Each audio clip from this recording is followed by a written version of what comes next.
Thiruvananthapuram നാവായിക്കുളത്ത് tourist bus മറിഞ്ഞ അപകടം. നിരവധി വിദ്യാർത്ഥികൾക്ക് പരുക്ക്. തൃശൂർ സഹൃദയ എഞ്ചിനീയറിംഗ് കോളേജ് വിദ്യാർത്ഥികളാണ് അപകടത്തിൽപ്പെട്ടത്. വിവരങ്ങളുമായി റിനു ശ്രീധരാണ് തിരുവനന്തപുരത്ത് നിന്ന് ചേരുന്നത്. റിനു, ഈ അപകടം എപ്പോഴായിരുന്നു? ഡ്രൈവർ ഉറങ്ങിപ്പോയതാണ് അപകട കാരണമെന്നാണല്ലോ പ്രാഥമിക നിഗമനം. ഈ കുട്ടികളുടെ നില എങ്ങനെയാണിപ്പോൾ?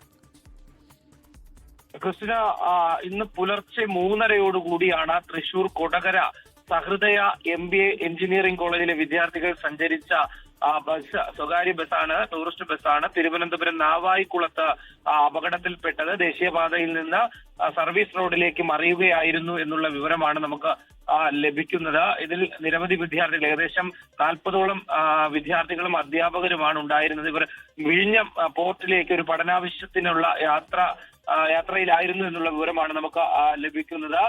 ഇതിൽ 2 പേരുടെ വിവരങ്ങൾ നമുക്ക് ലഭിച്ചിട്ടുണ്ട്. ഗുരുതരമായി പരിക്കേറ്റ 5ഓളം പേർക്കാണ് ഗുരുതരമായി പരിക്കേറ്റത് എന്നുള്ള വിവരമാണ് നമുക്ക് ലഭിക്കുന്നത്. ഇതിലൊരു അസിസ്റ്റന്റ് പ്രൊഫസർ നോയൽ വിൽസൺ, ഗുരുതര പരുക്കാണ് അദ്ദേഹത്തിന്. വിദ്യാർത്ഥിയായിട്ടുള്ള ക്രിസ്റ്റോ പോളിനും ഗുരുതര പരുക്കുണ്ട്. മറ്റുള്ളവരുടെ പേര് വരെ നമുക്ക് ലഭ്യമായിട്ടില്ല.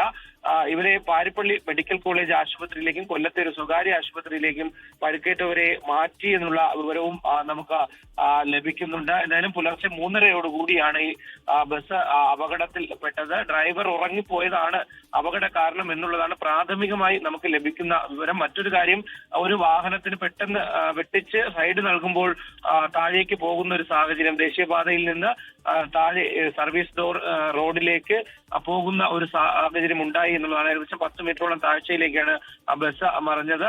കുട്ടികളുടെ നിലവിളിയൊക്കെ കേട്ട് സമീപത്തെ വീട്ടുകാരും അതുപോലെ തന്നെ നാട്ടുകാരും ഒക്കെ ഓടിക്കൂടി ഫയർഫോഴ്സ് ഉദ്യോഗസ്ഥരും ഒക്കെ തന്നെ എത്തിയാണ് രക്ഷാപ്രവർത്തനം ഏകോപിപ്പിച്ചത് എന്നുള്ളതാണ് നമുക്ക് മനസ്സിലാക്കാൻ വേണ്ടി കഴിയുന്നത്. എന്തായാലും 5 കുട്ടികളുടെ നില ഗുരുതരമാണ് എന്നുള്ളതാണ് നമുക്ക് ലഭ്യമാകുന്ന വിവരം. ശരി, പുലർച്ചെ 3:30 ഉണ്ടായ അപകടത്തിൽ 5 വിദ്യാർത്ഥികൾക്ക് ഗുരുതരമായ പരിക്കേറ്റിട്ടുണ്ട്. ഇവരെ സമീപത്തുള്ള ആശുപത്രിയിൽ പ്രവേശിപ്പിച്ചിട്ടുണ്ട്. ഈ അപകടത്തിന്റെ കാരണം പ്രാഥമികമായി കണക്കാക്കുന്നത് ഡ്രൈവർ ഉറങ്ങിപ്പോയതാണെന്നാണ്.